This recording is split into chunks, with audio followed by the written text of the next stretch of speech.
hour, Denver Public Schools joining a lawsuit filed by the NAACP seeking to stop Education Secretary Betsy DeVos from forcing public school districts to share pandemic funding from the CARES Act. Secretary DeVos wants to send some of that funding to private schools, and the concern is that could disproportionately affect low-income students. The head of the NAACP called DeVos' move a Robin Hood in reverse. Lance Hernandez has the details. It is unconscionable for defendants to siphon away the CARES Act desperately needed funds for the benefit of more affluent private school students. The NAACP filing suit. What we're looking at here is a Secretary of Education carrying out her personal agenda to destroy public education. To keep more CARES Act funding for public schools. Under the CARES Act, Congress appropriated more than $30 billion to help K-12 schools and colleges respond to the pandemic.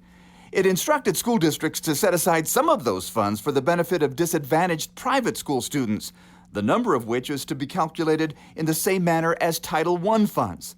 But Secretary Betsy DeVos wants the money distributed to private schools based on the total number of students in each school. While we acknowledge that private schools do serve some students from low-income households, we strongly disagree that public funding that is designated for our public school students from low-income households should go to private school students that are not bound by civil rights and anti-discrimination laws. We believe that Congress's intent is to provide public funds to serve economically disadvantaged students. We believe that the efforts of the United States Secretary of Education, Betsy DeVos, and the U.S. Department of Education will do irreparable harm to those children and families unless stopped.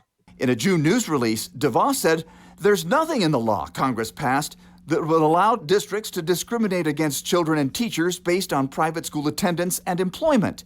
Her goal?